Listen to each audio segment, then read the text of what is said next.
오늘의 양식은 시편 118편 22절로 23절입니다. 건축자의 버린 돌이 진모퉁이의 머릿돌이 되었나니 이는 여호와의 행하신 것이요 우리 눈에 기이한 바로다. 부모에게 자녀는 언제나 금쪽 같은 존재입니다. 그럼에도 불구하고 불편한 관계로 살아가는 가정들이 많은 것을 보게 됩니다. 무엇이 문제일까요? TV 프로그램 금쪽 같은 내 새끼에 출연한 가정들을 보면 심각한 자녀들의 문제를 가지고 나왔는데 알고 보니 부모에게 더 큰 문제가 있거나 서로의 소통 방법을 몰라서 어려움을 겪고 있는 경우들이 많았습니다. 그런데 전문 상담가의 도움으로 진단과 처방을 통해서 대부분 문제를 해결받고 가정이 회복되는 것을 보았습니다. 교회는 하나님이 맺어주신 영원한 가족입니다. 교회에 오면 영적 가정인 것을 실감해야 하고 그러한 믿음으로 세상을 살아갈 때에 세상을 이기는 원동력을 가지게 합니다. 그러나 현실은 세상에서 부딪히는 시간들이 더 많고 경제적인 문제와 불편한 인간관계를 통해서 실망하고 낙심하며 자기 신앙의 정체성이 부정적인 영향을 받으며 흔들릴 때가 종종 있게 됩니다. 이때 우리는 어떻게 해야 할까요? 예수님이라면 어떻게 했을까요? 오늘 성경 본문을 보니까 하나님은 건축자들의 버린 돌을 진모퉁이의 머릿돌이 되게 하셨다고 말씀합니다. 진모퉁이의 머릿돌은 집을 건축하는 기초석이요 없어서는 안 되는 가장 중요한 존재라는 뜻입니다.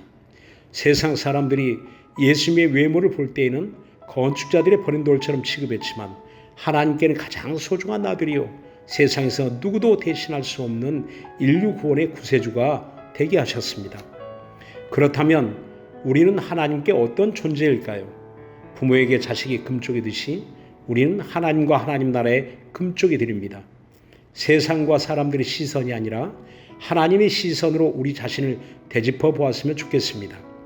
우리가 아직 죄인 되었을 때 그 아들을 십자가에 나를 대신하여 내어주신 하나님이 무슨 은사인들 아끼시겠느냐고 말씀합니다. 자식을 위한 무한한 사랑이 우리에게 있듯이 그보다 더 큰 하나님의 사랑이 우리를 향하여 장맛비처럼 쏟아 부어지고 있습니다. 무더니도 길었던 여름 장마와 더위가 지나가는 가을 추석 연휴를 지난 이때 정겨운 가족들과의 만남이 있었던 것처럼 나를 가장 사랑하시는 우리 하나님이 영원한 나의 사랑하는 아버지심을 확신하고 언제나 그 사랑 안에서 나의 자리를 찾아야 합니다. 이스라엘 역사에 수많은 훌륭한 신앙의 위인들이 성경에 많이 등장하지만 하나님이 바라고 소망했던 중요한 시선은 2000년 전 그 아들의 등장이었습니다. 이와 같이 예수 그리스도의 은혜 안에 살아가는 우리 성도들을 향한 하나님의 시선도 동일합니다. 하늘나라를 그 아들과 함께 상속받을 상속자로 살아가는 우리는 버린 돌이 아니라 진모퉁이의 머릿돌이요 가장 소중한 금쪽이들입니다. 교회 안에는 더 이상 없어도 되는 버린 돌로 취급받을 성도는 존재하지 않습니다.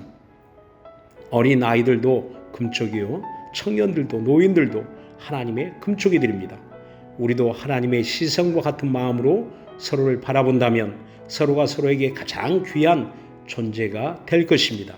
기도합시다. 하나님 아버지, 우리를 하나님의 금쪽 같은 자녀되게 하시니 감사합니다. 우리도 서로를 바라볼 때 가장 소중한 존재로 사랑하며 살아가게 하소서. 아멘.